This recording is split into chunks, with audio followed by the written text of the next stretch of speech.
Now I can do no more. We must trust to the great disposer of all events and the justice of our cause. I thank God for the opportunity of doing my duty. Lord Admiral Nelson. Three, two, one, zero. You cannot subvert an enemy which doesn't want to be subverted. Subversion is the term, if you look in a dictionary or criminal code to that matter, usually is explained as a part of activity to destroy things like religion, government system, political, economical system of a country. Starting from Hollywood movie makers to professors of political science and quote-unquote experts on Soviet affairs, Kremlinologists as they call themselves. No James Bond nonsense. The rest, 85%, is always subversion, manipulation of terms. We think that subverter is a person who is going to blow up our beautiful bridges. But according to the law and law enforcement systems of the Western civilization, it's not a crime. Subversion can be only successful when the agent of subversion has a responsive target. Subverter is a student who comes for exchange, a diplomat, an actor, an artist, a journalist like myself. It's most of this activity is overt, legitimate, and easily observable if you give yourself time and trouble to observe it, which means always a destructive, aggressive activity aimed to destroy the country, nation, or geographical area of your enemy. It's a two-way traffic. United States is a receptive target of subversion. From high atop the battlements of Castle Curmudgeon, where if 1970s Bob Dylan was a special guest star on an episode of Peaky Blinders, this is exactly what that would look like. Good evening, Mr. and Mrs. America and all ships at sea. Welcome to the Blast Radius. Happy early Halloween. Here is your Decline of Western Civilization news roundup for this, the fourth week of the 10th month of the fourth year of the third decade of the first century of the third millennium. Dateline, Tel Aviv, Monday, 23 October. Everyone's favorite angry doom troll of the apocalypse, Miss Greta Thunberg, continues to face significant backlash for her enthusiastic support of Islamic terrorism, and the world continues to wonder, how does supporting Hamas advance the cause of saving humanity from the sun monster? I ain't no fancy scientist. I'm just saying. The point being, the Israeli Ministry of Education has announced that forthwith and with immediate effect, all references to Miss Thunberg will be removed from Israeli school textbooks. Now, why would there be references to Greta Thunberg in any school textbook to begin with? Unclear, but that's not important now. What's important now is, if you want your name to continue appearing in Israeli school textbooks, maybe keep the number of Hooray for Hamas videos you post on your Twitter feed to a tasteful minimum. Now you know, and knowing is half the battle. Dateline Hollywood, Tuesday, 23 October.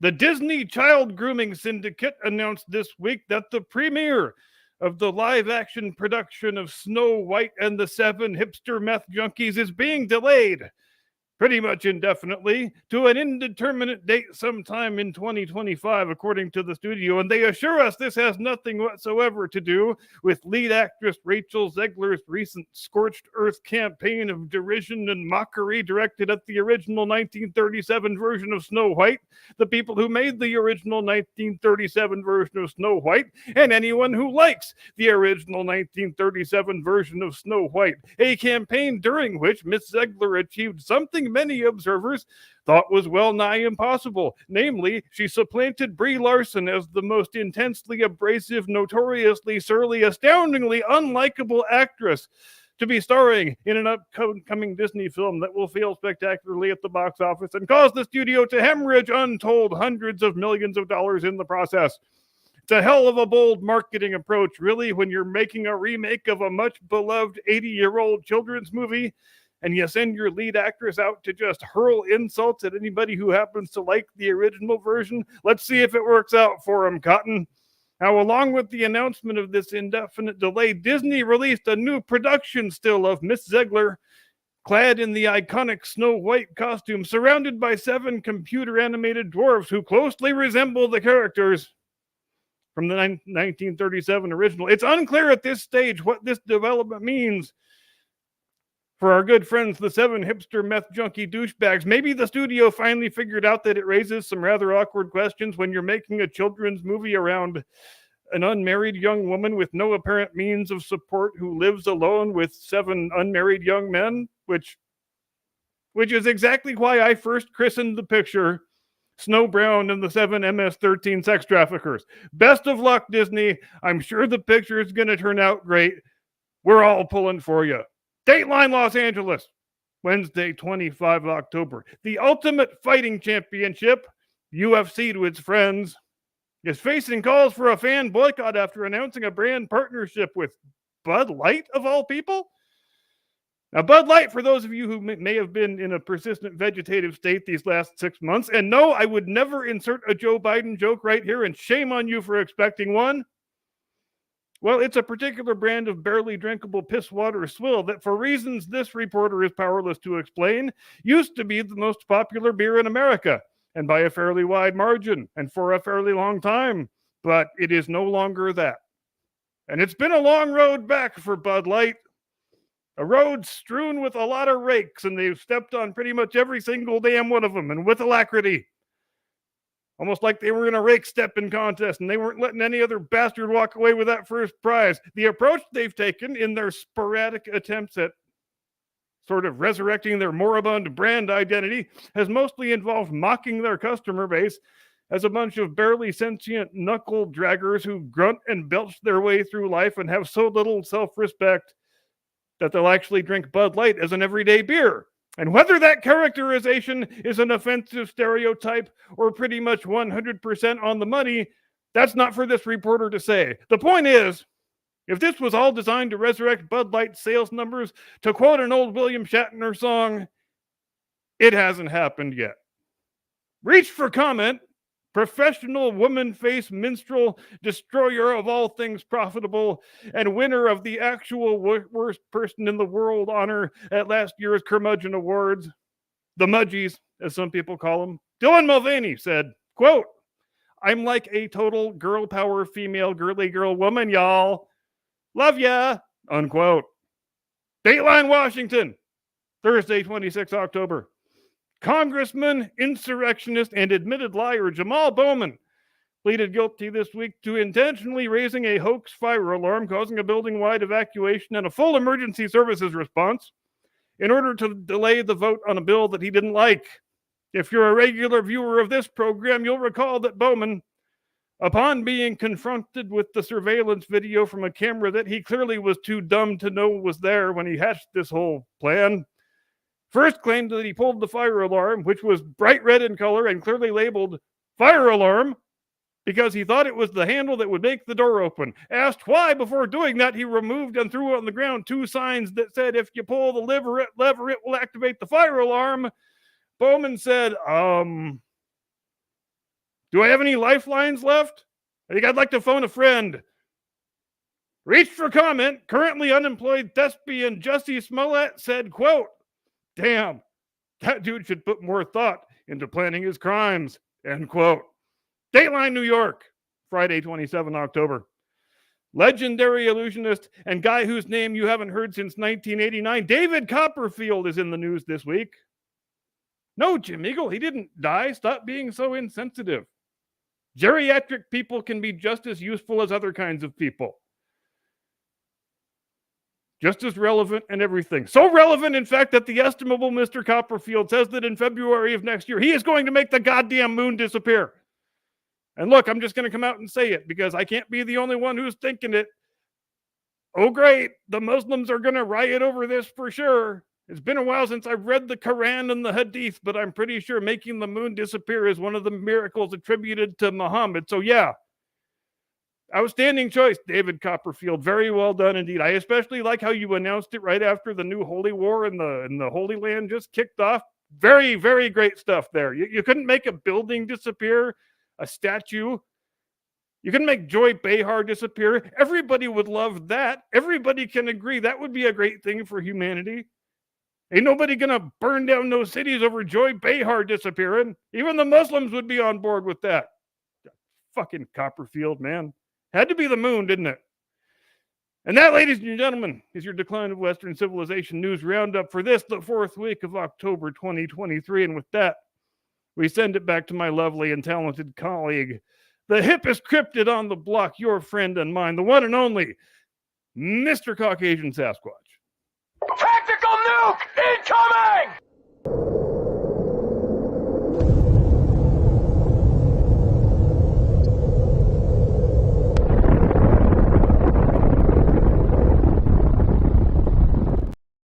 You know, it's been about a millennium since we set the Norse off. They're going to have a problem with that too, because Fenrir eats the moon. Yeah, you can't sleep on those Norsemen. Nah, dude.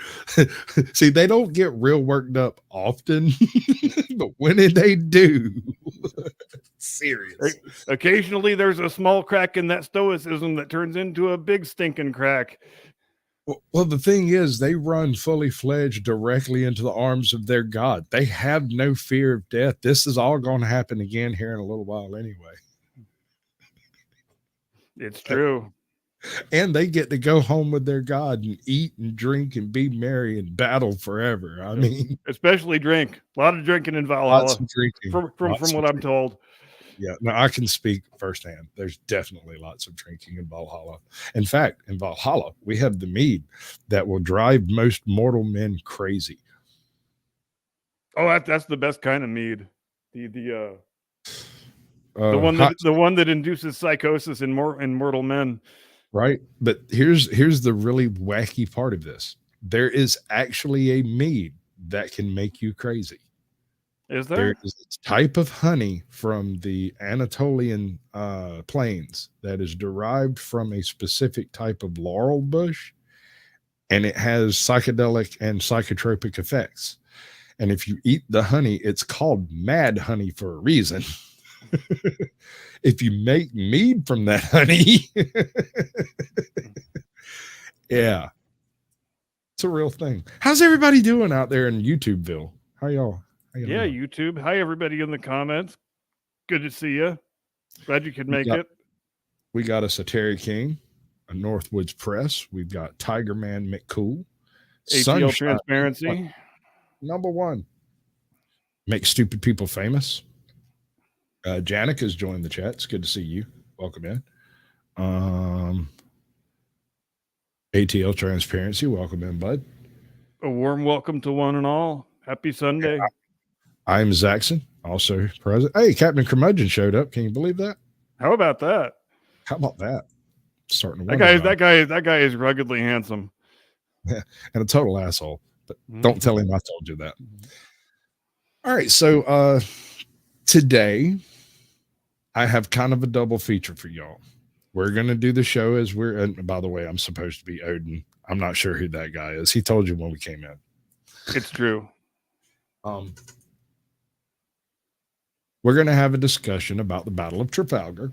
Boom! I am of the opinion it's one of the most boring conversations in history we can have, and we're going to see whether or not he can spice it up for me. Because the last time, I am here to prove that man wrong.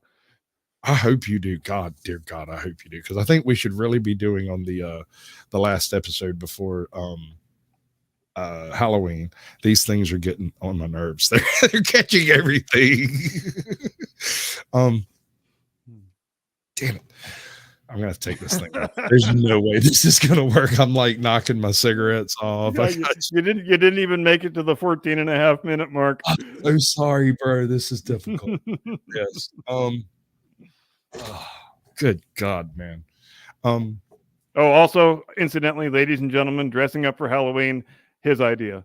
Yeah, totally my idea. I was gonna do Freakazoid at first, or maybe the Black Knight, and then I was like, man, I'm Odin. So what are the people doing? apparently they're trying to kill each other. It's usually a safe bet. All right, so set the stage for us right quick. We're say a month before the Battle of Trafalgar. What's the deal?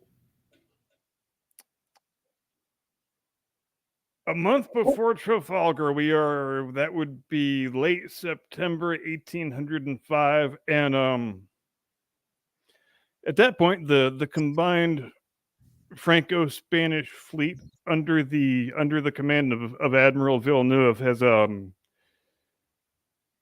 been running from Admiral Nelson's fleet like a terrified dog with its tail between its legs, because the last thing that it wants is to do battle. The Franco-Spanish fleet is what used to be referred to the time back during those days as a fleet in being, a fleet that gains its value just by existing, but you don't necessarily want to do battle with it. Nelson wants to do battle because he knows if he can bring these guys to battle, he's going to crush them, because they've been mostly in their ports. He's been blockading them in. Shortly before, a couple of months before Trafalgar, they made a break for the West Indies, and he chased them, and they had a little cat and mouse chase that went halfway around the world and lasted for a couple of months. But ultimately, the Franco-Spanish fleet gets bottled up in the port of Cadiz, and Nelson is just sitting off the coast of the Iberian Peninsula up there to the northwest, just waiting for him to make a move, because if they come out of port, he's going to pounce on them and he's going to bring them to battle. And Admiral Villeneuve, he hasn't had much of a chance to drill his sailors in anything except boarding actions. They haven't been able to practice their gunnery because they've mostly been bottled up in the harbor. And when you're sitting still, there's a limit to how much you can practice your naval gunnery. Shortly before October 21st, the word reaches Admiral Villeneuve that Napoleon is replacing him, and he is to stay where he is and await his relief and not do anything. But so he decides to take the fleet to sea, because he's pissed off about losing his job, and he says, "Fuck this! Let's just get out of here. Let's see if we can elude him and take him on another cat and mouse chase again." It doesn't work out that way, obviously. And on the morning of 21 October 1805, they try to leave port. Nelson's fleet sights them pretty early in the morning. Go ahead. Right there. All right. So the French fleet is defying orders and leaving safe haven in an attempt to break through a blockade that Nelson has already perpetrated. Yes. Thinking that maybe if we get lucky, we were able to get past them the last time we made a break for the West Indies. Maybe we can pull it off again. But obviously, Nelson is too good to let you get away with that shit twice. What's going on here? Well, that's useless. Why did it revert back? That's so weird. I'm sorry. Go ahead. Look at those first-rate ships of the line. And so correct me if I'm wrong, but the standard operating practices of the day would be to line your most defensible ship up at the very front and basically create a ship of the quote-unquote ship of the line straight out of their safe haven harbor. Yeah, I mean, once it was clear that you were gonna be brought to battle, then each fleet would the standard practice was for each fleet to form up in an orderly line, and whichever fleet wound up having the weather gauge, in other words, whichever fleet was downwind of the other fleet, always retained the option to break off the engagement and just get the fuck out of Dodge. And so, because of that, during the Age of Sail, you wind up in naval combat with a lot of spectacularly boring, indecisive engagement in which there's hardly ever any sort of declare a winner, and that's what Nelson wants to bring an end to this time. So his plan is to open fire on them as they exit the harbor, keeping in mind that you can't double wall these guys. They're coming out in a straight line from a safe location. If you get too close to the harbor, the shore guns will make short work of you. So they have to stand off a certain amount, but they can't stand off any farther than their guns will stand. Now, were they worrying about shore fire at all? No, they were not close enough to Cadiz, but the standard practice, like I said, would be form up in two lines. Nelson doesn't want to do any of that. He says, I'm gonna sail right at the fuckers. He goes in with two columns perpendicular to the enemy line of battle, because the standard doctrine is you want to expose your broadside to the enemy as soon as possible so that you can bring all your guns to bear. And so, because everybody does that, you get a lot of indecisive battles with no real winner. Nelson says, the hell with that. We're going to go right at them. It's going to put us at a tactical disadvantage for quite a while. We're going to take withering fire. A lot of our people are going to get killed. Our ships are going to get shot to shit, but we're going to break that enemy line in two places. And then we're just going to unleash all hell on them. And that's, of course, what winds up happening in the event. It winds up being the most astounding victory during the whole era of naval combat, and the British are the undisputed masters of the high seas for the next 100 years. Okay, let me ask you this. Suppose this battle had taken place openly at sea.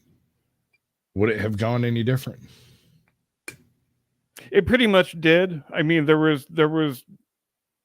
were far enough away that nothing that was happening on shore could have much of a bearing on anything. I mean, they weren't in very deep water, but they had both made full sail, in other words, which you don't really do unless you're in high seas operation, and which they had to do on the day because it was almost a dead calm. They sighted each other right around daybreak, 5:45, 6 o'clock in the morning, and the shots didn't start landing until noon. So they were in sight and approaching for fully 6 hours before anything happened, which is a crazy thing to think about. That's wild, dude. Can you imagine seeing your death on the horizon for hours? Yeah. And you're over here trying to trim up the sail to get the hell away. And that wind never picks up at all, and they're just crawling, 1 or 2 knots the entire way. And Admiral sorry. Hold on 1 second. So you're saying that the fact that the fleet was coming out of protective harbor and was in shallow water didn't have a direct effect on the battle itself? No, not nearly as much as the fact that the sailors on the ships in the Franco-Spanish fleet hadn't had nearly enough chance to practice their gunnery. Right. And and that disparity was really brought to bear quickly after the point of contact. Here's the question I'm wanting to ask. Had you taken these two fleets and placed them head to head, crew irrespective, who had more guns, who had more tonnage? The Franco-Spanish fleet has more ships, more guns, more tonnage. Okay. And are they ranged better or about the same? About the same, more or less. The Franco-Spanish fleet has Santissima Trinidad in it, which is, I believe, the only 4-deck ship of the line that was ever put in the water. I think she had 104 guns, something ridiculous like that. But again, they hadn't had nearly enough opportunities to practice their gunnery to where they were at a state of proficiency to where they could stand toe to toe with the Royal Navy and do anything but lose. Right. So essentially, they were outclassed. It wasn't that they were severely outnumbered. It wasn't none of that. The positioning, the lack of wind sucked, but that sucked for everybody involved. So you can't really put too much onto that. Yeah, and it's entirely possible that they did as well as they possibly could have done on the day, but a training disparity like that will bring itself to bear in any battle, Oh whether yeah. it's a naval battle or a land battle or anything. How long were they at rest in the port before they went to battle? It had been most of the last 2 years, except for that dash to the West Indies and back Baby. that I mentioned, and of course they would have had some chances during all that to get some practice in, but mostly they were focused on just not being caught by Nelson, so that took up a majority of their attention. Okay, so most of their training was involved in fleet sailing, not so much in battle readiness. Yeah, during that time, your focus is on making as much sail as possible and maintaining as much speed as you can, because you got a guy on your ass and you don't want him to catch you. Yeah. Which luckily, there were a bit of a spread out on the quote unquote safe harbors, depending on which fleet you're running. Yeah, So they couldn't like resupply in the same places, and that would give them a bit of a disparity in the ability to catch. yeah, and when you get into the West Indies, I mean the French have outposts, but the English always have an outpost that's near to that outpost, and there's also the Dutch have outposts too, where the guys running those outposts might be perfectly willing to give information to both sides, You want a good depending on short. who the Dutch are aligned with at the moment, which tended to change from time to time. Let me give you a good shorts quote here. Caucasian Sasquatch loves hairy nuts. He's in chat. Hey bud, how you doing? Hey, Blue Unicorn, what's happening? Yeah, he's cool too. He's mountain fresh. Did you know that? Yep. All right.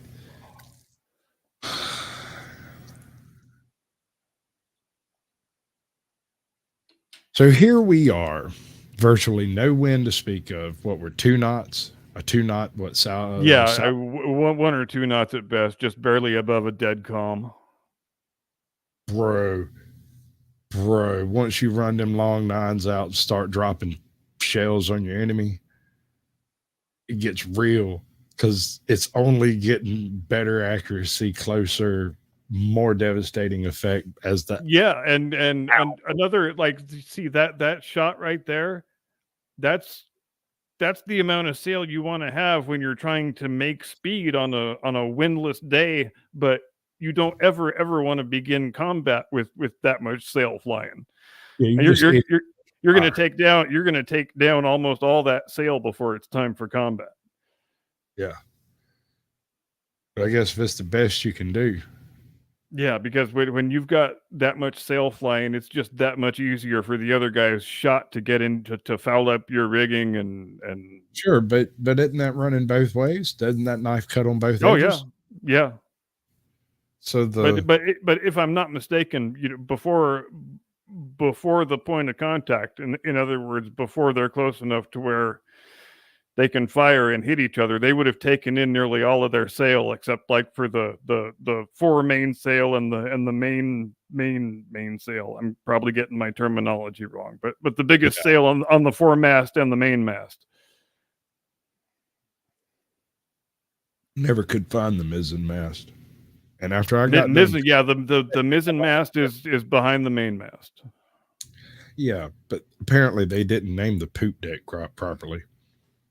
No, and there's so many freaking items of terminology you have to keep track of when you study this stuff. About the only thing I know about sailing is that the term between the devil and the deep blue sea is that last rail of wood around the outside of the ship. And when you have to go out and do the cleaning and painting on it, there's nothing between you and the drink. You're between the devil, which is that last freaking detail before your ass is in the drink. George Harrison does a version of that song on his last album that I'm very fond of. I have to check it out. So what's long, hard, and full of semen? Shh, you get your mind out of the gutter. It's a submarine. Calm down, dude. Are we transitioning to a submarine episode? Only if it's yellow. There's a lot of cool submarine mysteries we could talk about. Thresher and Scorpion. Oh, dude, we'll totally take on the Thresher. We'll do that. Yeah, Totally. Because we've got some information up until it goes down. You know, after that, and it's been found, hasn't it? Yeah, they know where the wrecks are, but they haven't been studied in detail. Well, they're absolutely.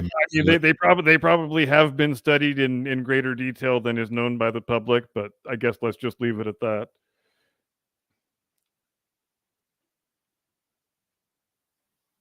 But no, the nuclear payloads are still on board. Hopefully, they're out of reach, though. But it do make you wonder. We're gonna get Donald Duck out there and get him put some ping pongs in there, and we'll get them all back. That's what'll happen. What do you reckon? Yeah, those are both a couple of Thresher and Scorpion. Both are really interesting mysteries about which so little is still known. But that kind of happens in the world of submarines. That's true. Okay, so how many ships were involved on each side? The Franco-Spanish the Franco-Spanish fleet brings 33 ships, and Nelson and Collingwood on their side, they have 27. Collingwood is at the head of the southern column. They're I think it's about 14 and 13 in between the south column and the north column. Nelson is in Victory, is at the head of the north column, and Collingwood winds up getting there actually about 10 minutes before anybody else, because the ship he's in, Royal Sovereign, has just gotten fresh copper plating on its hull, so it's faster than any of the other ships in the fleet, so he gets there first, and that kind of pisses off Nelson. He kind of wanted to be first into the fray, and Collingwood was all over his Kool-Aid. Kind of know why they hate barnacles. Yeah, and that fresh copper makes a big difference on a dead calm day with practically no wind to speak of. Huge difference. I mean, it doesn't take no mathematician to look at this bottom of a barnacled boat and go, that's probably not sailing real quick. Yeah, and it was a tremendous expense to manufacture all that copper sheathing, but it made such a difference that it was a no-brainer that you had to do it. Yeah, and not only because of the positive effect on performance, but also on maintenance and ship longevity. I mean, yeah. Well, I was fixing to say it becomes an almost standard operating procedure after this to clad wooden ships in something. Yeah, for the entire rest of the wooden ship age, it becomes standard all the way up until you get to the ironclads. Which is another one of those conversations we should have. Sit down and do that whole Battle of Savannah thing in the river over there. Which one was it? It was we'll get to that later. That's a whole different conversation. Yeah, I'm trying to place it. I don't know it off the top of my head. I do, but it's not there right now, so it's just not popping. Yeah, I feel your pain.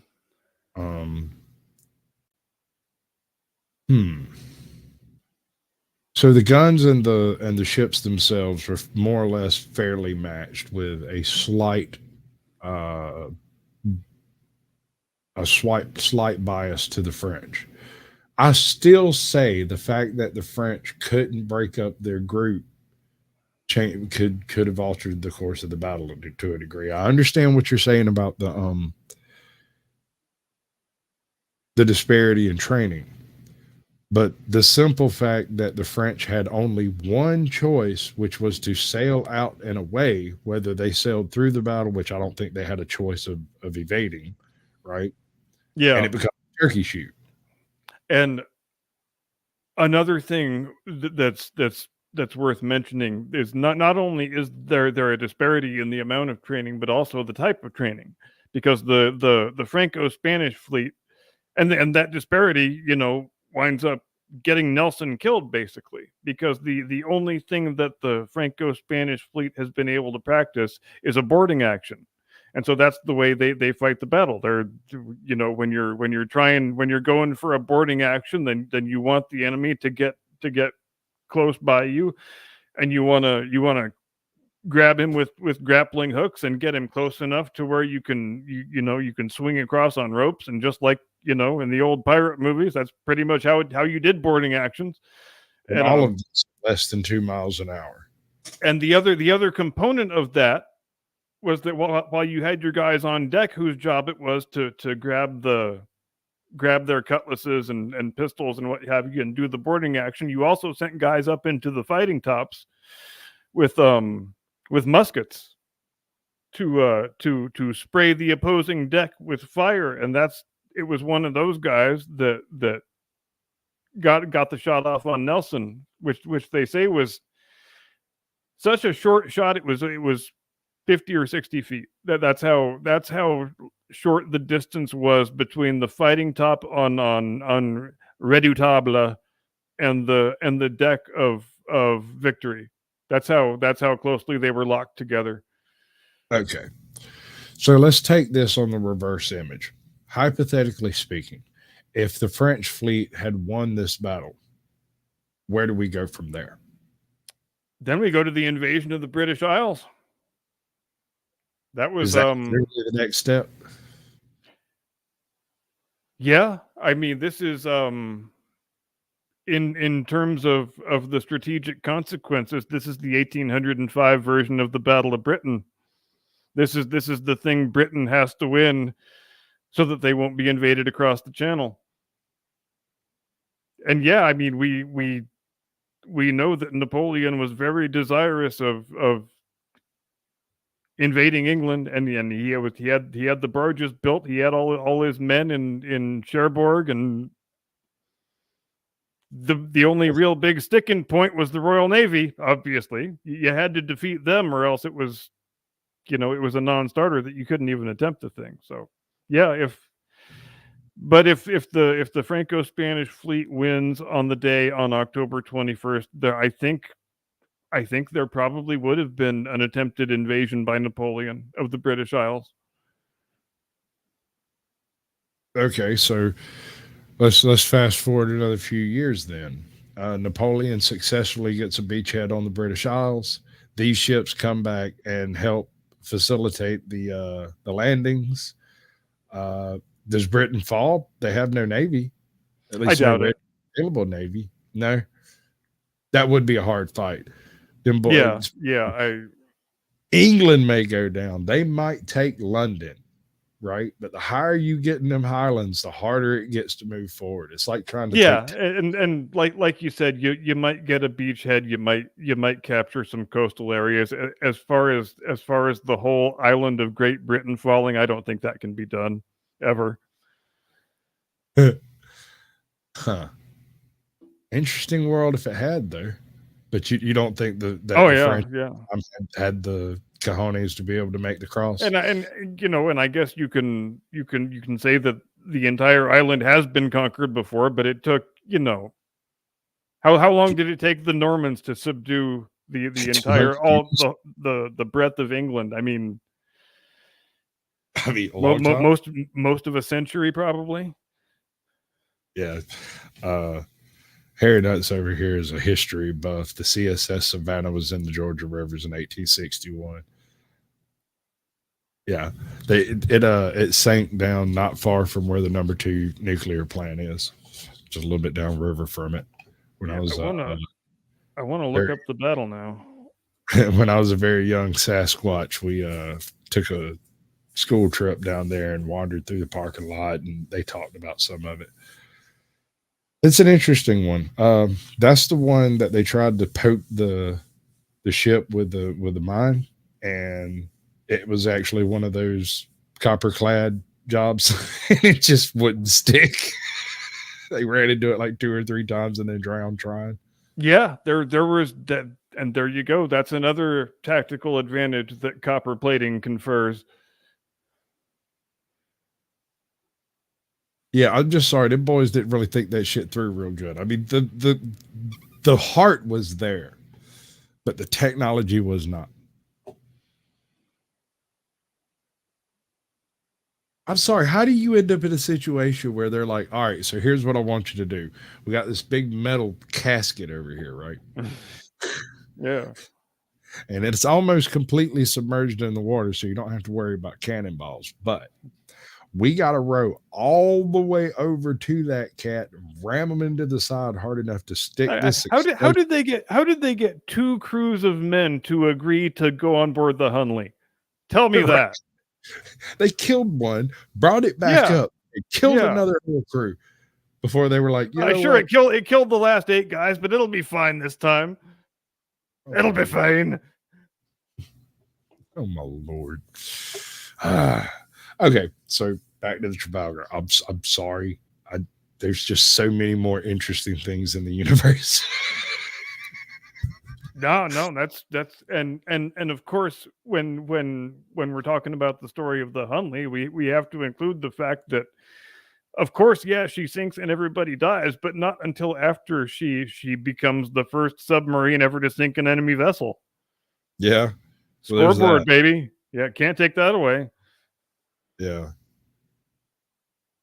That's true. I mean, you could make the argument that what was the ship she sunk? Wasn't it Housatonic, I believe?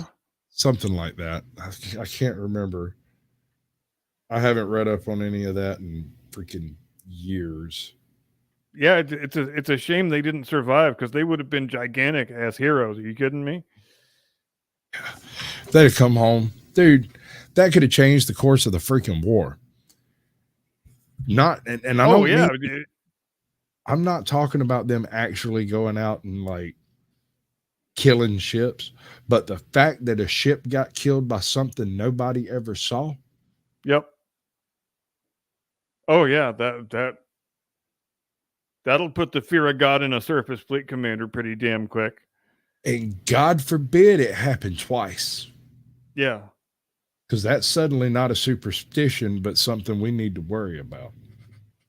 Because all of a sudden, all of my defensive measures are outmoded and useless now. If a thing like a submarine exists. Right. And it works. Because that's the thing. Yeah. Every aspect of the submarine functioned, except it didn't work together. That was the thing. Everything happened right except the crew surviving.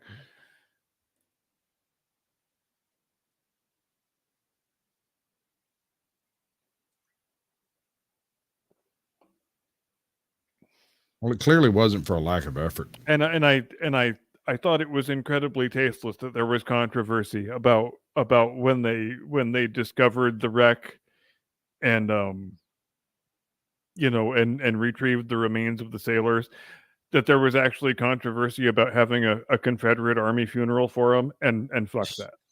Just fuck that so hard. So hard. I mean, like, whatever, man. Here's the thing. Here's a thing about that. A lot of people don't realize, and it's just because they've never thought about it. Nobody ever mentioned it. At the end of the Civil War, the Confederate Army was not disbanded. The Confederate Army was folded unit and troop over into the Union Army and sent out west to fight the Indian Wars, and then they immediately mixed them up with Union soldiers so that nobody knew who was a Confederate general and who, nobody knew. It was a reconstruction. Yeah, there's several John Wayne movies about that stuff too. Yep. Oh, dude, there's a really, really good movie called The Last Outlaw. It's one of Mickey Rourke's really good when he plays Colonel Graff. Oh, yeah, I saw that one. I once owned a VCR that had that movie glued into it. That's why I bought the VCR. I found it at a pawn shop, and he was like, man, it's got this freaking Western stuck in it. And I heard, I'm a good old rebel. That's just what I am. Oh, yeah, no, I'll give you $20 for it, dude. But I can't take the tape out. $20 right now. Take it or leave it right now. But I can't take the tape out. Used VCR only plays one movie. Right? I bought it, took it to the cabin, hooked it up to a freaking battery. We sat there and watched TV for months, that one freaking movie over and over again.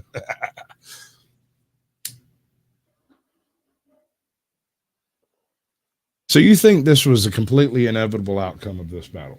That there was Yeah. no other possible result? Well, the only other possible result would have been somehow Nelson's picket ships going to sleep and not seeing the breakout attempt, and then I suppose there would have ensued another cat and mouse chase to the West Indies and back. But even you could do that two or three or four more times, and it's still you're going to Yeah. arrive at this same inevitable result, I suspect. Yeah. Yeah, I got you. So the situation is the French fleet knew they were outclassed and was running like hell. Yep. No other choice. Yeah, but it might have been a strange feeling for the guys on those side on that side when on that morning when they saw that the two columns of English ships coming straight at them, and then they're not breaking off, they're not forming a line, they're still not forming a line. I think they're wanting to come right at us, but we can shoot the living shit out of them if they do this. And yeah, they did shoot the living. I mean, they killed the enemy commander before the British side even fired a shot, for God's sake, when you get right down to it. And I guess you got a point there. yeah, for half an hour, 45 minutes, the Franco-Spanish side can shoot broadsides at the British, and the British can't answer back except with their little tiny stern chaser guns that they have on their bows, which are pop guns more or less. But at this point in history, they're more for clearing folks off the deck than they are for doing any damage to a ship. But it's Nelson's coming at this thing with a thinking that's not unlike Yamamoto in World War II, where he's trying to force a decisive result. Because I never understood that one. That one always baffled me.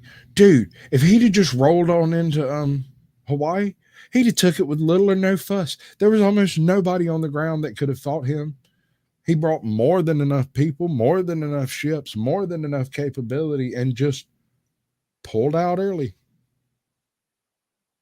Yeah, and Nagumo screwed his country so hard when he didn't launch the third wave. I know we always talk about that, but oh God, what a blunder! Just what a damn blunder, man. Or was it espionage? Was Homie actually batting for the other team? It seems an awful lot like Homie might have been swinging for us a little bit. It's like, damn, if we do that, we own all of the Pacific. That's just gonna suck. No, I think he was just the wrong man for the job. I think he was not a man who was capable of acting with audacity, is I guess the best way to put it militarily. That makes sense. So bearing this inevitable conclusion out, the French definitely were doomed from the outset, mainly because they started running in the first place, right? Yeah. Because they never got a chance to train on gunning and targeting, and none of that happened. I still say them being cornered in that freaking port is what truly screwed them, because they would have had a chance to run had they not, but it wouldn't have had any long-term effect, right? They would have just run further. That's it. Yep. All right. So, and then even go ahead. So does this mean does the death of Lord Nelson change the approach of the English Navy after this point, or are they still just balls deep, hell on wheels? It's interesting how the death of Nelson is received in England, because they've obviously just won a victory that is beyond the dreams of anybody, but it is almost the news is received mostly with shock and mourning over the loss of the man. It's like people find themselves incapable of celebrating the victory, even though they know its value, because they are so broken up about losing the man, because what he had become such a legend even in life that it was like people couldn't imagine the Royal Navy going into battle without Lord Nelson. It was completely inconceivable. And how did they transport Lord Nelson back to England? In a cask of brandy. And how much of the brandy was left when they got back? Yeah, what did they call that? The angel's share? Sucking the monkey. No, sucking the monkey. When the guy, the angel share is the part that evaporates through the wood. Okay. Sucking the monkey is what the stevedores would do when they'd find a cask of good rum. They'd pop out the bung, hit it with a bit of torch to remelt the wax, suck out some, and this was a cause of death. I did a whole show on sucking the monkey. It's a thing. Go check it out. It's an excellent tale. Bonus points for you for using the word stevedore. I love the word stevedore. It's saying it right too. It's a better word than longshoreman. It's one area where the Canadians have us totally beat. Yeah, well, what can you do, stevedore? What can you do? It's also like when you got a choice between a 10-cent word and a $10 word. It's a good one. Yeah, I'm with you. All right, so on to the second chapter. I have dug up a channel that is, hold on, let me, that's not how that works. Not like that. Let me do this first. I want to get the link because this dude is called King Trout. 4,000 subscribers and not nearly enough to suit me. Found him earlier today, and he is exactly what you would expect for a guy who talks into a camera and has some editing skills. Handlebar mustache too, ladies and gentlemen. And the handlebar, he might even give out free mustache mat rides. I don't know. Don't quote me on that. Maybe if you're lucky. You know. I am impressed to see a man that young with a handlebar. That kind of gives me hope for the future. I kind of thought it stamped him as a hipster. It's hard. It's difficult to say. All right. So what I love about this guy's videos is much like the fat plumber, the fat electrician. He covers details that are typically not mentioned by others. This particular video actually pertains to the poll in my chat currently. He brings up all of these as a possibility, which is why these are the only ones listed. I'm not entertaining the idea that the devil himself actually had Congress with these women. Sorry. Well, that's disappointing. All that build up and everything. Maybe. I mean, I've seen a goat. They're pretty creepy. I was expecting Devil Congress. She's in Congress? Yes. Oh. Yes. Well, that explains everything. No, I know. I'm a big fan of using the word Congress for a fleshy union. It's a very classy, civilized option, in my opinion. What is a Congress as a group? It's a group of what? It's a parliament of owls. Oh, that's a good question. It's a Congress of all right, chat. There are some really weird words for groups of animals. Prairie dogs, Congress of prairie dogs, Congress of. Actually, I'm gonna look that up right now. Congress of baboons. That's it. Is it Congress of baboons? I knew it was ironic. I knew it was a weird, ironic thing. A Congress of baboons. That is rather wonderfully ironic, isn't it? That is fantastic. Thank you. You made that so much easier, dude. It's fantastic. Did the chat handle that one, or did we handle that one ourselves?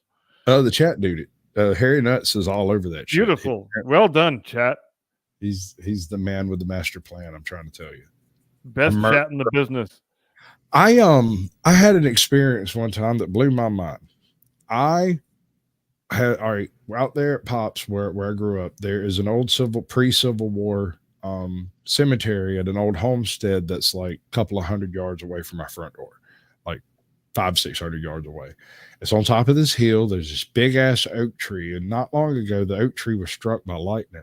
And I went out there to go check it out just to go see, because, you know, it's a 700-year-old oak tree or something. It's ancient.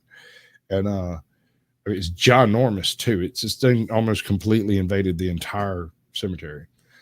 And I go up there, and there are hundreds of crows in this tree. And it was so creepy that I just didn't even go over there. I was just like, oh, yeah, that's noted. And went back to the house. It's like, screw that shit.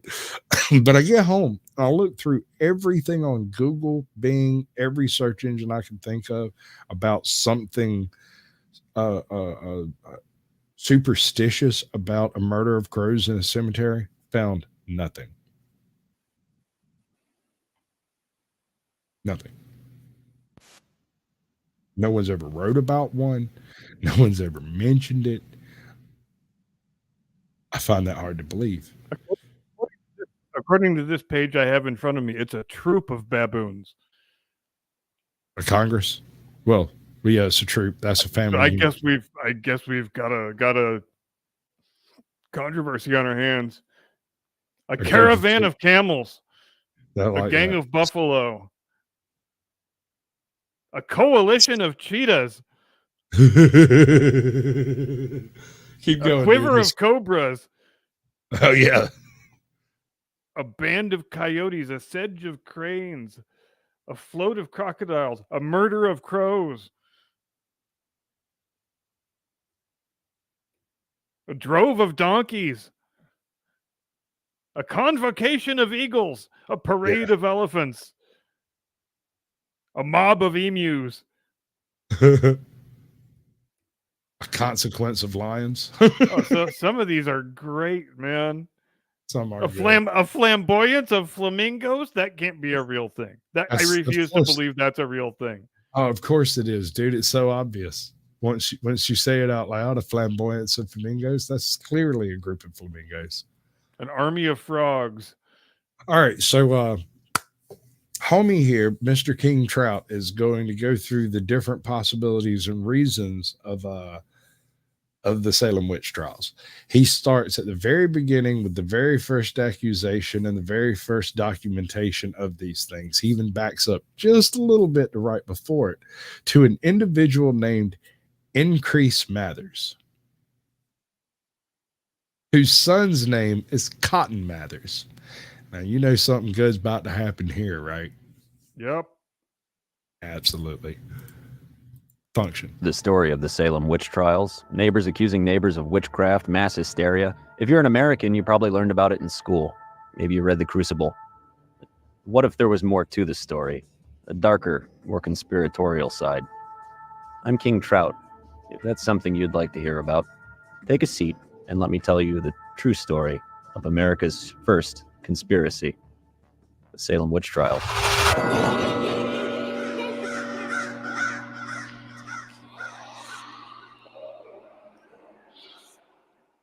Let's start with some context. In 1628, the Massachusetts Bay Colony was founded primarily by... Those are S's. It's Massachusetts. No, those are very clearly F's. No, they're called a long... In 1628, the Massachusetts Bay Colony was founded primarily by Puritans from England. They were on a stock...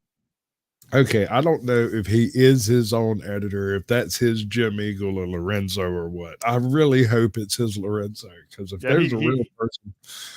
He earned my golf clap with that one. That is golf clappable. Right. And that stuff continues. Like, for instance, and this is probably my favorite part, but this is as a creator who's had to record lines and stuff, right?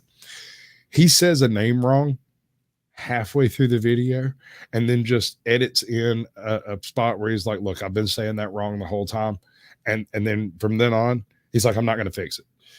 Yeah. And it's beautiful. Oh yeah, I love self-deprecation in the edit. That gets a lot of points with me.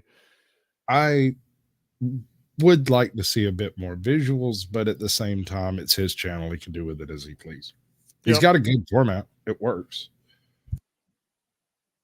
A company charter to establish a financially viable colony on the new continent, and they were successful. Over the next few decades, there was a lot of political and religious upheaval in England, which caused a lot of people, mainly Puritans, to flee to the New World for religious freedom. The Pilgrims that we all learned about in school were one of these Puritan groups. So in the 1500s, King Henry VIII kicked off the English Reformation. What this did was it converted the state religion of England from Catholicism to the Protestant Anglicanism. Whether or not he did this so he could get divorced is kind of up for debate, but probably yes. The Puritans were a group of Protestant Christians who believed the Anglican Church was not different enough from Catholicism. Problem was, it was illegal to criticize the state religion, so they had to shut up and convert or leave. And some of them chose to leave. Most of those who fled England for this reason chose the colonies as their new home because it was culturally so similar to England and they could practice their religion freely. They were so devout in their faith and dedicated to practicing their religion that they packed up their life and moved to a new continent, which at the time was the equivalent to essentially moving to a new planet. For these people, their religion was not a part of their life, it was their life. Remember that. It will come up again later. So religious exiles are trickling in across the Atlantic and establishing new settlements as they arrive on the continent. In 1626, Salem Town was one of these settlements. 10 years later, Salem Village popped up right next door. The people of Salem Town... And we had our first coast-to-coast battle. They broke out in wrestling matches and bucket fights. No, they don't like each other. The newspapers of the day have a whole bunch of like myths and like not myths. It's not even myths. It's just straight up freaking lies about the other township. Oh yeah, yeah. We think we got tribalism problems today. Have you ever heard of the Maniacs War? Yeah. There's just some tribalism, baby. There's just some tribalism. Town and Salem Village did not get along. And again, for these people, their religion was their life. And as such, church attendance was essentially socially mandatory. Miss a church service? Congratulations, outcast. Good luck surviving the winter in an era where your reliance upon your neighbors is almost mandatory. This was a problem because between the two communities, there was only one church. Good job not being at church last week, devil boy. Since Salem Village and Salem Town did not get along with each other and had religious disagreements, in 1672, Salem Village voted that they would hire their own minister and start their own separate church. The first minister hired for the church in Salem Village was James Bailey in 1673. He was minister for 6 years before he quit because the villagers decided they didn't like his teachings and stopped paying him. His place is... Okay, so this is a common theme in this locale. They send to England saying, hey, we need another one of them preacher folk. England sends them some preacher folk. The preacher folk show up, preach, and they go, nope, that's not good enough. Get out. Send us another preacher folk. And it keeps going until they find a local kid willing to throw enough fire and brimstone in a bucket. Yeah, and consider that in these days, going across the Atlantic Ocean is basically a half a year proposition, and you might not survive. You got like an 80% chance of survival and a 20% chance of catching some malady that if it doesn't kill you on the ship, kills you once you get over there. Yep. His minister was taken over in 1680 by Reverend George Burroughs. Remember that name. He quit 3 years later because, surprise, the villagers stopped paying him. So the villagers didn't like these two ministers' teachings and stopped paying them. But why? It's because they were too soft, not enough fire, brimstone. So in 1684, Deodat Lawson took over place as minister for Salem Village. But more cowbell, Reverend! We need more damn cowbell in these services. We definitely need more cowbell. MOAR, cowbell. I'm going to write to the mother country, and I'm going to say, send me a dude with a bigger cowbell, goddammit. Yep, that's absolutely what we need. But left 4 years later in 1688. Can you guess why? Did you guess it was because the people of Salem Village didn't like his teachings and stopped paying him? Wrong, idiot. It was because of a technicality where the local parish hadn't officially ordained him. But either way, on June 18, 1689, Reverend Samuel Parrish was hired to lead the congregation of Salem Village. Reverend Parrish brought that fire and brimstone the people of Salem Village wanted so badly. He was hardcore. He was always reminding his congregation of the constant battle everyone was waging internally against the devil. Make one little slip up and bing, bang, boom. There's your one-way ticket to hell, buddy. He was known for publicly ridiculing even the most devout members of his congregation. All right, for a guy who talks into a camera, his editing style is pretty spectacular. Yeah. It has flavor. You can chew on it. congregation for the teensy tiniest little infractions. And he also encouraged ratting on other members of the congregation who you thought were not fully following the church's teachings. Sure sounds like the healthy foundations of a community built on trust. What could go wrong? It'll be fine.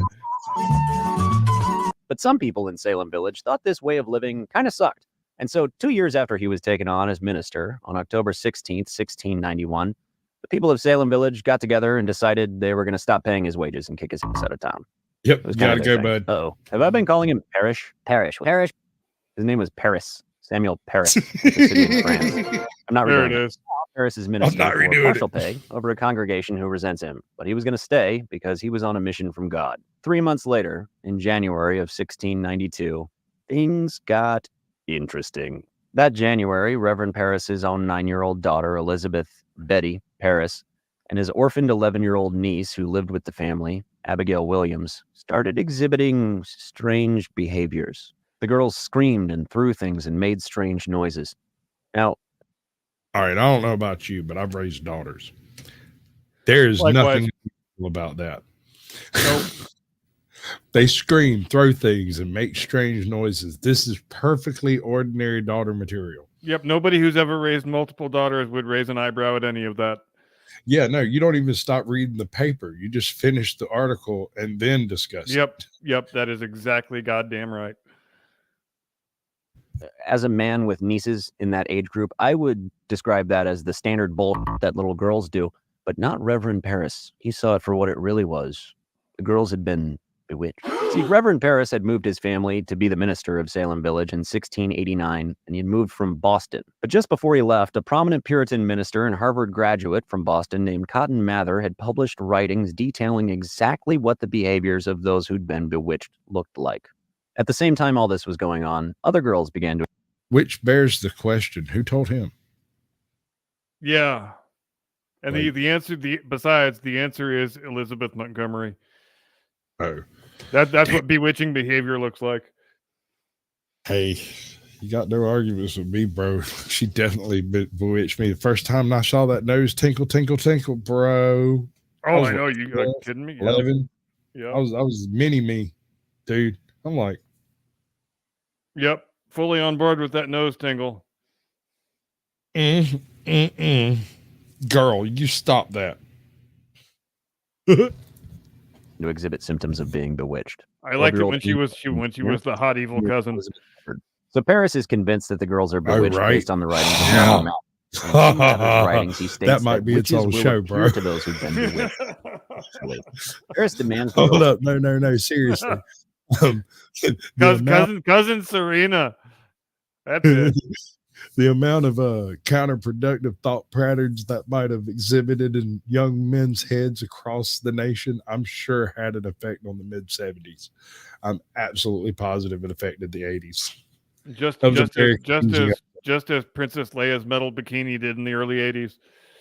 No, the reveal that she was Luke's sister just damaged Georgia boys all over the world. I was hoping for him to get some. It was like, what? Wait, no. How much does that really matter, though? This is space. Yeah. Space ain't Alabama. The rules are different in space. But the banjo is Yeah, cue the dueling banjos. tell him who bewitched them.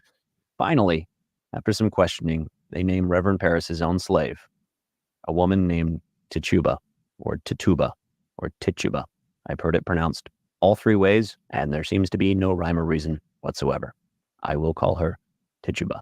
Now, pause. Here's the part in the story when modern sources will state that Paris beat a confession out of Tituba, which is only half true. When Paris initially theorized that the girls were bewitched, some of the local women had the idea to bake a witch cake to find the culprit. A witch Aw. cake, and I'm not joking when I say this, is a cake made of rye flour and the afflicted party's urine, which would be baked and then fed to a dog. It was believed at this time that dogs had close ties to the occult and the devil, and if after stupid to have because dogs effing rule. eating this cake containing the afflicted person's urine, the dog behaved bewitched, it would lead to the witch. Makes So sense. let me get this straight. You went to this hoity-toity asshole's house. You made this cake, fed it to the dog, and the dog went around back to the cook, and you said, "Ha ha, she's a witch." I want to know more about the particulars of how that procedure was invented. Like how do you get from point A to point B on that one? Is all I'm saying. How do you use witchcraft to prove witchcraft? That is a bit of a tautology, isn't it? I'm just saying, like this bothers me in like my inner amendment zone, right near the cockles of my heart. The answer to the question is also the question. Right? No, this isn't going to work. We can't do it this way. This is no good. All right. So after consulting with some of the women in the village, Tituba baked a witch cake with Betty's urine, which in and of itself was an act of witchcraft. Tituba is confirmed to practice witchcraft. Ironically, by Why did she give up her pee? Trying to help, but either way, she practiced witchcraft. No, you can't have my pee for your pee cake, motherfuckers. It doesn't specify how they acquired her pee, but I assume she had servants, and the servants were either threatened by the church or paid off. It doesn't specify at all. I have no idea. I guess that's just my weird hang up then. On this out in Oh yeah, no, Janica, he's oh, you haven't started a channel. I thought you said you haven't heard of the channel. Then he beat Tituba. He demanded that she confess to bewitching the girls, now that he had confirmed that she had already practiced witchcraft by baking the witch cake. Not great PR to practice witchcraft as a means by which to exonerate yourself of an accusation of witchcraft, but hey, what do I know? It's worth noting that to these people at this time, witchcraft was real. The existence of witches and witchcraft was never in question. Witches are real, witchcraft is real, period. The only question at hand was determining who was a witch. The other thing that's definitely worth noting once you put on your historical... Okay. At this point, I would like to invite chat to help me identify the classic symptoms of there being a witch in the countryside somewhere. I'll start. Fresh milk curdles. Am I allowed to use Google? Okay.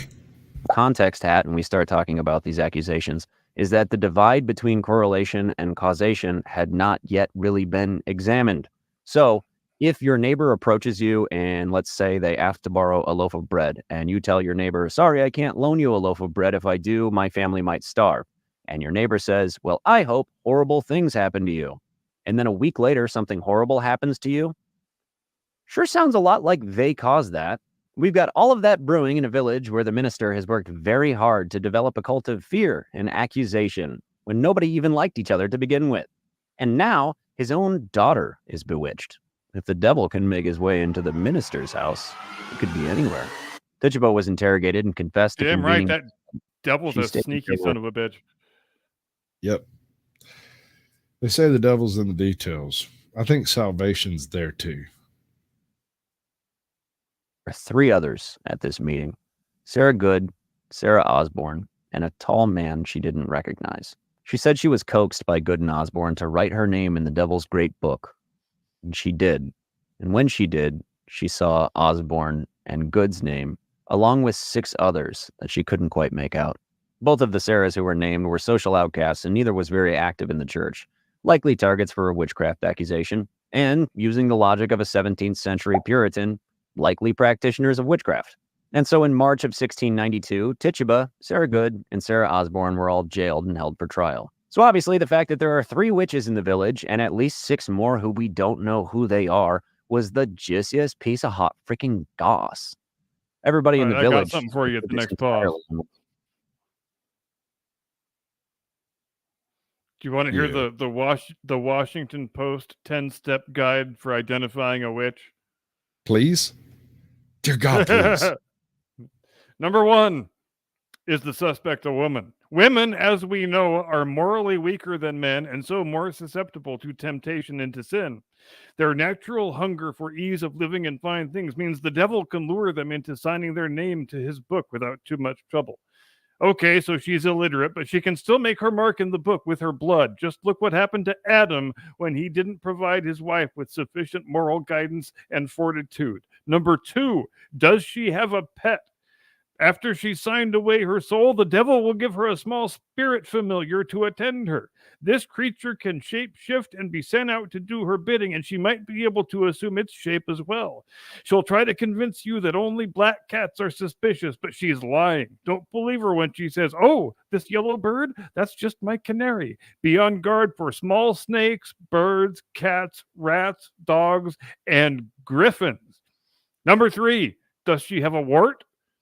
Her spirit familiar has to nurse on her body, and so she has a special diabolical teat concealed on her person somewhere for that purpose. Check closely. It could be between her fingers or in a more intimate area. If necessary, you might need a panel of expert women to help you search. Sometimes men don't quite know how to find things in that intimate area, and they need guidance. Number 4, is she irritating? She's always at... Hold on, bro. Hold on, I'm sorry.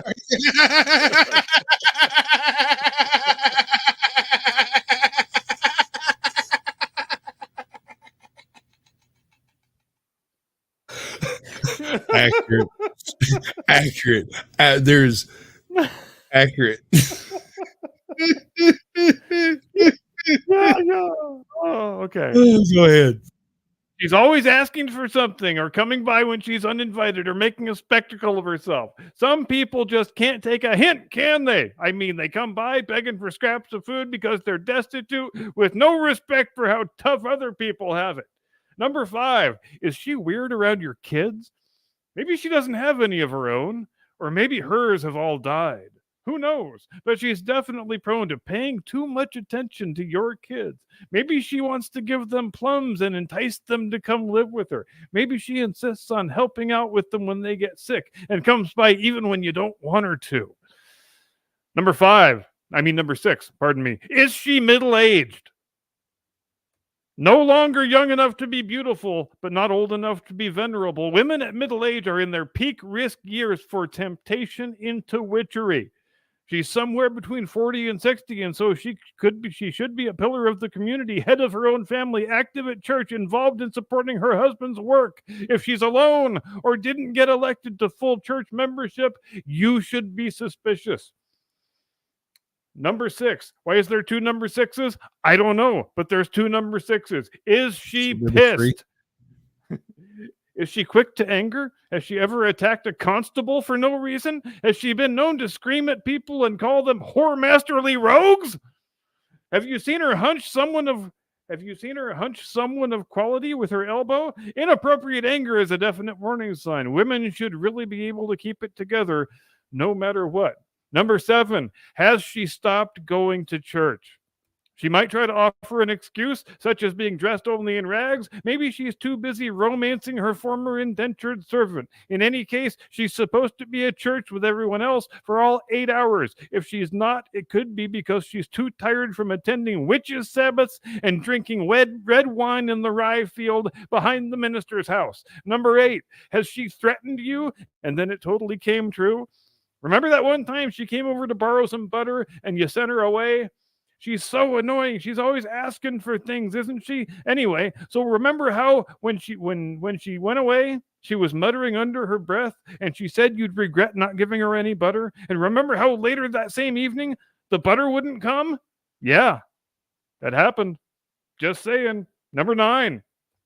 Have you seen her spirit in your house at night? Okay? Admittedly, some people think that the devil can assume anyone's shape regardless of whether they're really witches or not. So it's possible in theory that the shape you saw come in at the window was the devil pretending to be her. Possible, not probable though. I mean, would God really let the devil assume the shape of an innocent? Would he really? Didn't think so. Number 10, has she confessed? So maybe you did have to ask her repeatedly. Maybe you did ask her to prove she wasn't a witch. And maybe you did have to help her remember her guilt with a quick beating. Big deal. She's confessed. And there's no better method to finding other witches than the word of a confessed witch. Now she can tell you who her confederates are. Now you can find them all. Here endeth the list. All right. So, ladies and gentlemen, I'm Sasquatch, and I married a witch. I didn't know this until this gentleman had just explained it to me. I'm devastated to find this information, but am immediately having her put a root on 3 of my ex-girlfriends. Wrong hole. Damn it. I hate it when that happens. There we go. All right. So thank you for that. That was absolutely enlightening. We all married witches. I thought that was extremely edifying. I'm glad I stumbled upon that. That's beautiful, babe. I love it. These girls would say next. So at this point in time, the girls have accused 3 people of witchcraft, but why would they accuse them? Well, there's a couple theories on that. One of these theories is one of those like historical facts people will throw out, having never researched it whatsoever, just to sound like they're more intelligent and more well-read than the average person is. And that is the theory of convulsive ergotism. Convulsive ergotism is a poisoning caused by a fungus, ergot, which grows on certain cereal grains. This theory states that the girls were suffering from convulsive ergotism, probably due to bread that they had eaten, causing the symptoms that appeared as if they were bewitched. This theory gained traction after an article was published in Science magazine in 1967. Now, the reason I think that it caught on is because one of the chemicals produced by the ergot fungus is lysergic acid, LSD. So it's the 1970s. Somebody throws out a theory that, hey, all these girls were acting the way they were acting because they were high on LSD, man. It was hip, it was trendy, it sounded cool, and that took off. Some people take issue with this theory, including me, for a multitude of reasons. 1, if it was ergot poisoning, everyone in the house would have suffered from it. 2, if there was ergot within the village, in all likelihood, the entire village would have suffered from ergot poisoning. And 3, you can't turn convulsive ergotism on and off. All right. So he has a very valid point here that I'll admit I got took in by the ergot poisoning concept. I really, really liked it because, get this, and this was my rationale. The best bread would be kept for the townspeople. The worst bread would be given to the prisoners. And I thought these girls were kept in prison cells for their questioning. Turns out, no, they were actually kept at home. So there would, if they were suffering from ergot poisoning, everyone in the household should have been, at the very least. Right? Queenbird is not buying the mustache. You don't want that free mustache ride? I'm just saying, man, it's got handlebars. See, the girls would act bewitched suspiciously when it was convenient for them. So, in my opinion, and based on my research, the theory of convulsive ergotism is horrible. Another theory is that these girls were expressing their traumas. They had these internalized problems that they were letting out. You know, it was psychosomatic, the symptoms of years of abuse that were finally being released, which also is just horrible. This is just some touchy-feely nonsense that people use to excuse the consequences of the girls' actions. Like that. The real reason for their actions. What was the real reason for the girls' actions? Well, based on all of my research, in my opinion, it was one of 2 things, but probably both. Try and imagine, and this will be harder for some of you than others, that you are a preteen girl in a 17th century puritanical village in New England. The expectation for your behavior is that you be silent and unseen, doing your chores, never speaking unless spoken to. And now all of a sudden, everybody's paying attention to you, hanging on to your every word. All of a sudden, these girls were this. I like that one. I never heard that one. Slowly faded it in, just a little subliminal bass treadmill. Yeah, I like that. Just slowly inserted that in like a subliminal message. Go, be based. Based. I love it. I love it. Like I said, he's got editing chops. It's just he doesn't use them with other people's or anyone else's footage, right? So, okay, respect. At least he's got the voice for it. He does a good job. He does have the voice for it. Everyone's attention.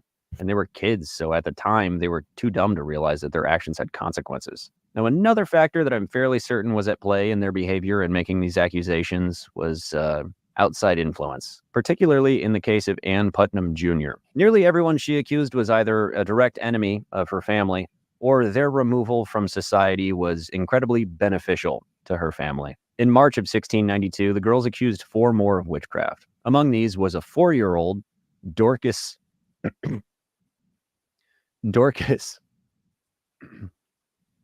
4-year-old Dorcas Good, 4-year-old Dorcas Good, Sarah Good's daughter, and an elderly woman, Martha Corey, who was a devout and well-respected member of the church. Why would they accuse a 4-year-old of witchcraft? Well, it may have been because they used the testimony of the 4-year-old to help convict her mother. Why would they accuse a devout and well-respected member of the church? That may have been because Martha Corey was in staunch opposition to the accusations of witchcraft and claimed that the girls were making it all up shortly before she was accused. The bewitched girls were also joined by a new accuser, 17-year-old Mary Warren.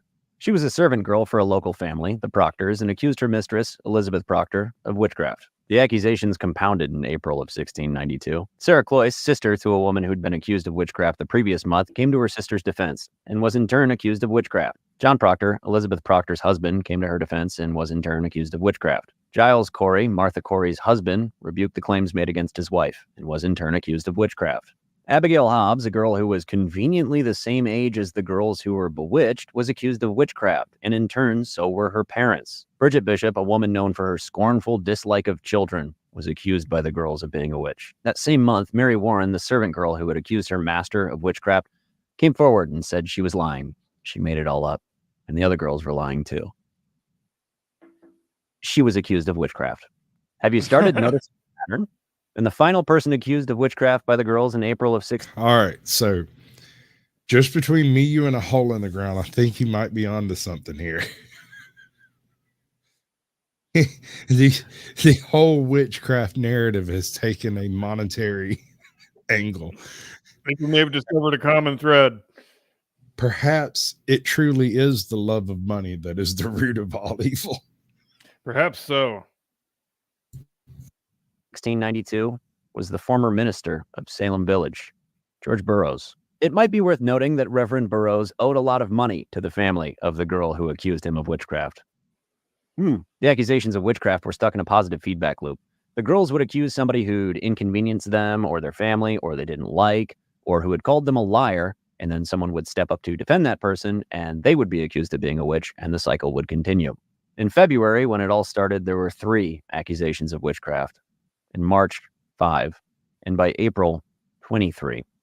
People who were accused would be taken in for questioning, generally at hearings that were public, so it was a spectacle for the village. Fast and the spreading social contagion, imagine that. It was determined that there were 2 ways to get a conviction of witchcraft. Either A, the accused confesses to practicing witchcraft, or B, there are 2 eyewitnesses to the accused practicing witchcraft. What's up, John? Remember earlier when I mentioned that the writings of Cotton Mather that Paris had read stated that witches could appear to the afflicted spectrally? The courts decided to accept spectral evidence. And what this meant was all it took for someone to Spectral evidence was for 2 people, let's say, hypothetically, I don't know, 2 young girls, to say that they were witnessing spectral visions as performed by the accused. The girls would make an accusation at whoever they wanted. It would be taken to court. They'd back it up with their bullshit spectral visions. That'd be seen as enough for a guilty charge. And if anybody questioned it, they'd accuse them. The cycle repeats. While all of this was happening in New England, back in Old England, there was yet another royal upheaval, new king. I'm not going to get into the technicalities because it's English history, so who cares? But long story short, there was a slight lapse in the provincial government because there was a change in things. The new king had appointed a new governor for Massachusetts. The man chosen by the new king to be the governor was William Phipps. He was chosen by the king at the personal recommendation of the president of Harvard at the time, Increase Mather. Increase Mather was the father of Cotton Mather, the man who had published the writings on the behavior of the bewitched and spectral visions. What should we name our son, honey? A man named Increase had a son. Increase. I once knew a guy. I think his dad was like a reformed Pennsylvania Dutch. The man's name was Armor of God Bigsby. Wow. Armor of God. And I thought that that was like the coolest name on earth until I read like the Alvin Maker series by Washington Scott Card. And in there's an Armor of God named Armor of God. And I was like, damn, I thought it was original. Sinking feeling. Oh, the most awesome name I have ever encountered in real life I shit you not, I knew a girl in 9th grade named Laurel Hardy. Oh, that's freaking excellent. How awesome is that? That's pretty good. We're coming down to the last 30 seconds. I'm asking you a question. Are now. we there already? God, where does the time go? It goes, doesn't it? But we have the rest of this video to do. Do you want to continue your channel as I do this? Do you want to stick around and do it with us? Are we just going to continue the show until this is done and then end it? I don't know. Should I do the talk out and then you do whatever you're gonna do? Okay, do the talk out. We'll do that. All right.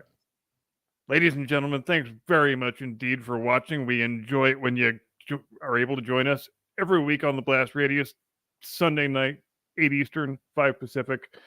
See you next time. Have a great day and a pleasant tomorrow. Do not comply. Get off my lawn! 3, 2, 1, 0.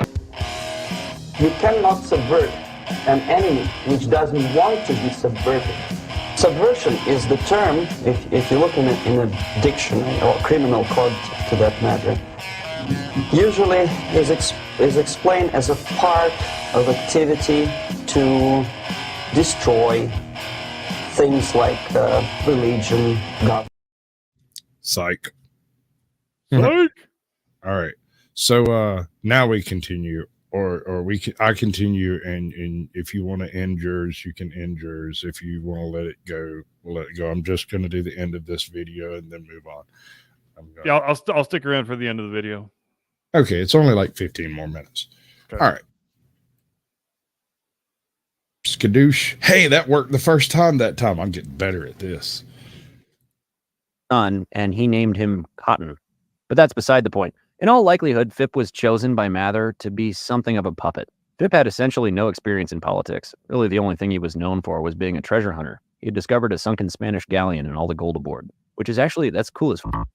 Phipp had been in London with Increase Mather to receive the appointment, and the two returned to Boston, Massachusetts in 1692. Immediately after arriving in Massachusetts, Phipp became very interested in the witch trials, word of which was spreading around the colony. In the 3 short months leading up to his return from London, 31 people had already been accused of witchcraft in the small village. In May of 1692, the month of Phipp's return to Massachusetts, he created a court of oyer and terminer, which is some fancy-schmancy legal term that I'm not going to be bothered to look up.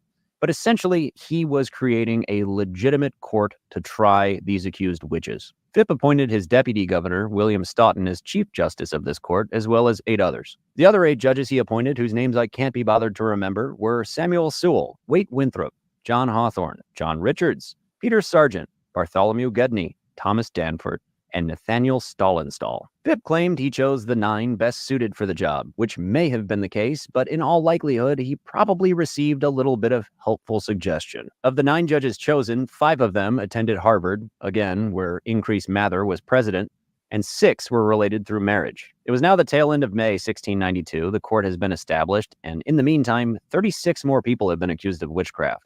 But now that there's a court, legitimate trials can begin. Up till now, all the trials had been civil trials. It was more a court of public opinion type thing. People had been jailed, but no one was convicted of anything criminally, nor was anyone sentenced to anything. That was all about to change with the new court. On June 8th of that year, a law was brought back which allowed... Ladies and gentlemen, first shot of the night comes with a toast. Here's to you and here's to me, and may we never disagree. But if we do, to hell with you. Here's to me.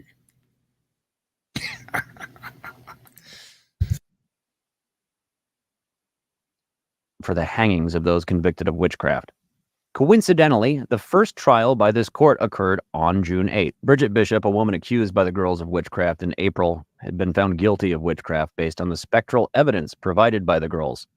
She was sentenced to death. Just 2 days later, on June 10th, Bridget Bishop was hanged. Sidebar, hanging at this point in time was a very different punishment than what you're probably thinking of hanging as. See, at this point in time, the goal was not to snap the victim's neck as it became. They strangled people. They would take a ladder to a tree and have the person sentenced to death climb the ladder, tie a noose around their neck, tie it to a branch, and then they would turn them off.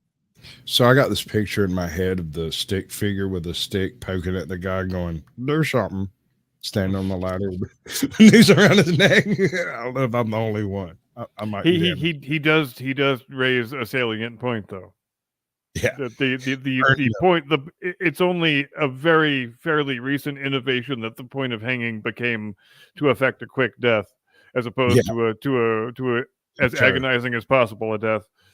Yeah, no, that's the thing, is like modern execution is done as painlessly as possible. This was not the case in history. Nope. Go talk to my good buddy Vlad. The ladder, as they call it, an acute euphemism.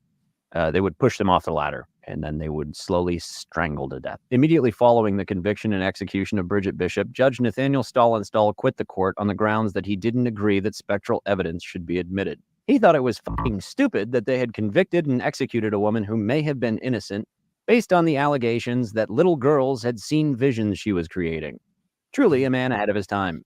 His position on the court was filled by Judge Jonathan Corwin, who was brother-in-law to Judge John Hawthorne and uncle to the county sheriff. The county sheriff, who, mind you, had been taking the property of those who were accused prior to a conviction and wouldn't give it back even if they were found innocent. Right around this time, a few of those who'd been accused and were awaiting trial died in jail. Increase Mather wrote a letter to the court urging them to speed up the rate at which the trials were happening and recommending they maybe don't use spectral evidence to convict people and execute.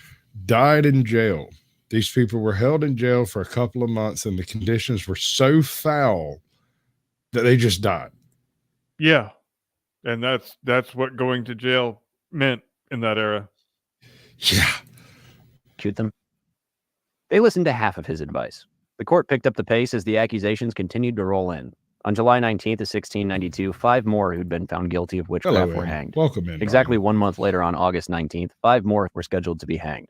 Among them was Reverend George Burroughs, former Reverend of the village of Salem. Increase Mather had come down from Boston to be in attendance of the hangings. Reverend Burroughs was the first scheduled to be hanged on that day. He had refused to make a plea of innocence or guilt because it was not a trial with a jury. And I know people always make that stupid joke where they're like, oh, well, if they're a witch, then they'll free themselves, but if they're not a witch, then they'll die. You have to put yourself in the historical context. So let's say, hypothetically, you're not a witch, and you've been accused by a bunch of little girls of being a witch, and you're put on trial, and they all pretend that they're seeing visions you're causing, which is grounds for you to be found guilty of witchcraft. You have 2 options at this point. You could do what some did and lie and confess to being a witch on the grounds that maybe you could name other witches, which again falls into that problem of how things are spreading like a virus, but you'll at least be alive for a little bit longer, theory. Hopefully. Or you can do what many others did. Be accused of witchcraft and stand by your convictions and tell the truth. Because to you and how real your faith is to you. All right. I'm sorry. Thank you, M's Mad World, for updating your @handle. It is no longer Caucasian Sasquatch's bratty sub, Caucasian Sasquatch's pet, Caucasian Sasquatch Jr. It is now Barbie Sasquatch, which I fully approve of. Wow. That's just saying, yo. Like, stalker much? I don't even know what to say to that. I've got nothing. Oh, I've got a excellent video up for like next week if you're interested. The whole doublespeak discussion as approached by a psychologist. I'm sorry, I was muted through that whole thing, wasn't I? I heard you. You did? Yep. Cool. Will send you to hell for all eternity. So you can die telling the truth while being accused of being a witch, and you get to go to heaven. Or you could lie to save your ass temporarily and accuse others of being witches, which you may or may not believe to be the truth, but you have lied in admitting to something that you are not, which is a one-way ticket to hell, because lying is a cardinal sin. So for many of these people, being accused of being a witch and sticking to your guns and telling the truth up until you were killed was a better option, because at least that way you get to go to heaven. So Reverend Burroughs was first on the list to be hanged, and as his last words, he said the Lord's Prayer, something that was thought to be impossible by witches. People were stunned. They were moved to tears. They took a step back and they thought, whoa, what have we been doing? This is insane. We're listening to the visions of these little girls and we're taking that to be the truth. And we're about to hang a man who was the pastor for our village. Who are we? How did What's things get to this us point? animals? Really, we're supposed to be made in God's image, but here we are. I like the slow switch to black and white. That's good. The demons? Are we the ones possessed? But then increased Are we Mather the chimed. baddies? I don't know, guys. That was pretty good. Almost. That is exactly what I thought. Are we baddies? I was wondering if I was the only one. That's glorious. I'm so glad that it. How did he miss that edit? If we both got it, how did he miss that edit? I know. Or did Seriously. he do it on purpose? I don't know. Too good. Sounds like the work of the devil to me. So they hung Reverend Burroughs and the 4 others. A month later, on September 17th, Giles Corey, the husband of the devout Martha Corey, who'd been accused a few months prior, was questioned. The court wanted a confession out of him, but he was smart enough to realize if he claimed to be guilty, he would be executed, and if he claimed to be innocent, the girls would claim he was guilty, and he would be executed. But on a weird legal technicality, if he made no plea, then his inheritance could be passed on to his children.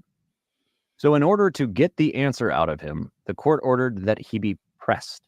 Pressing is when a person is laid flat on a board with another board placed on top of them. Weight is then slowly added onto the top board, increasing the amount of pressure that's felt on the individual until the desired result is achieved. In this case, the desired result was an admission of either innocence or guilt, but Corey recognized he was going to be killed either way. But with that technicality, if he made no claim of innocence or guilt, his inheritance could be passed on. The county sheriff was in charge of overseeing the procedure. He would show up regularly to add stones, increasing the amount of pressure felt on Corey. He would then ask Corey how he pled. All right, so this is really why I included this video, is because of this absolute giga Chad over here. Listen to this story. Guilty or not guilty? And each time, Giles Corey would respond the same. More weight. I'm guessing Giles Corey was able to handle a pretty significant amount of weight since he had to lug around those giant fucking balls. Unfortunately, after 2 days, he did succumb to the pressing and died. Just 3 days after Giles Corey died from pressing, 8 more were hanged for witchcraft, one of whom was his wife, Martha Corey, the woman he had stepped forward to defend. So it's late September of 1692, and 139 people have been accused of witchcraft so far. 20 have been executed, 19 by hanging and 1 by pressing, and 4 others have died in jail. But then, one person got accused, and everything came to a grinding halt. Mary Spencer Hall is accused of and arrested for witchcraft. So you're probably asking, who the hell was Mary Spencer Hall? Why did everything come to a grinding halt when she was accused? Well, Mary Spencer Hall was the wife of Governor William Phipp. See, the trials and executions that were happening under his governorship that he had more or less directly set up, they were totally fine until they hit too close to home. On October the 12th of 1692, Governor Phips put an end to the trials. Shortly thereafter, on October 29th, Phipp prohibited the arrest of anyone accused of witchcraft, released many of those who'd been accused, including his wife, shocking, dissolved the court, and prohibited any writings or publications be made about the trials. The father-son duo of Increase and Cotton Mather were pissed that Phipp had put an end to these trials. In their mind, he was letting the devil run rampant through Massachusetts, and he had bitten the hand that fed him. William Stoughton, who, if you remember, was the Chief Justice of the court before it was dissolved, and Phipp's deputy governor, issued an order. He ordered that all suspected witches whose executions had been put on hold due to pregnancy be executed immediately, of which there were a few in Salem. Phipp, Phipp, Phipp, Phipp, Phipp, Phipp. In protest of his order being denied by the governor, Stoughton resigned as a judge. Super coincidentally, and I'm sure entirely unrelated, shortly after all this went down, Phips was accused of misappropriating funds, removed as governor, and shipped to England for trial. Stoughton took his place as governor. Just as quickly as it began, it was all over. No more accusations of witchcraft, no more trials, no more hangings. Miraculously, all of the girls who'd been bewitched were instantaneously cured when it was illegal to accuse someone of witchcraft. It's crazy how that works. It's almost like they just fucking made it all up. People took the ban on publishing anything speaking out against the trials seriously. Nobody said anything for 3 years until Thomas Mall tried his luck and wrote a booklet talking about the Massachusetts government's role in the trials and criticizing them, and for bravely speaking out about this miscarriage of justice. All of his books were seized and burned, and he was imprisoned for 12 months. A few years later, in 1702, the General Court found that the trials of 1692 were illegal, which isn't of much use to you if you're dead, but petitions were filed by those who'd been accused asking that their names be cleared, and shortly after they were. Some of them. In 1706, Ann Putnam Jr., now an adult and recognizing the consequences of her actions, publicly apologized for her role in the Salem Witch Trials. In 1711, the General Court passed a bill restoring the rights and good names of those who'd been accused. Some of the family members of those accused didn't want their names to be listed, though. As such, they weren't. Over 250 years later, in 1957, the legislature of Massachusetts apologized for the events of 1692. This apology was amended in 2001 to exonerate those who had not been specifically named. On October 31st, 2001. Get it? Halloween. It's cute, right? Publicly apologizing for executing people who were wrongfully accused of witchcraft, but it's got to be on Halloween because that's cute. So here we are, 330 years later, looking back. What can we learn from the Salem Witch Trials? Obviously, innocence until you're proven guilty is incredibly important, and knowing that someone is guilty of a crime beyond a shadow of a doubt before they're convicted is incredibly important. As Cotton Mather eventually said, it's better that 100 witches go free than one innocent person be executed as a witch. And also, don't trust the belief in someone's innocence or guilt on a bunch of bullshit made up by little girls. What the fuck? But if 20 little girls killed 20 fucking people. Look, it's directly their fault. I mean, there were other people involved, but those people are dead because of those little girls. And finally, will it happen again, or have we learned our lesson? Well, I mean, we probably won't literally accuse each other of being witches, but of course it'll happen again. It's literally a turn of phrase now. You can say that somebody's on a witch hunt when they're doing exactly this shit, because it happens so often. We just put it in the dictionary. Yeah, we're never going to learn our lesson. We're human beings. This is the type of thing we do all the time. All the time. But either way, I hope you enjoyed that. You've made it all the way to the end. Again, I've been King Trout. Thank you for watching. Thank you for listening. You can find me on kingtroutcomedy.com. Yeah, he does things. I'm still undecided on the handlebar. I think I would like it better without the Sir Francis Drake soul patch. Oh yeah, no, I think he's trying to go for the Guy Fawkes. Possible, yeah. I think that was his aim, was the Guy Fawkes off from the start. All right, I'm sorry this ran a little late. I know you like your timely things, and this I kind of added this at the last minute, but I think it was enjoyable. Not a problem. Glad I hung around. I'm going to take my leave now, though. All right, bud. I'm going to talk us out and end it, and that'll be the end of it. Take it away. Tell everybody bye. I already did. It's your turn. Fine, then. I'll take it from there. I appreciate each and every one of you like a brother and a sister. I thank you for coming by and checking out what it is that we're doing. And remember, everybody out there in YouTube land, if you find a channel that you like on my channel or anywhere else, make sure you tell them Sasquatch sent you, primarily because it tickles them or it confuses the hell out of them, and it tickles the hell out of me. 3, 2, 1, 0. You cannot subvert an enemy which doesn't want to be subverted. Subversion is the term,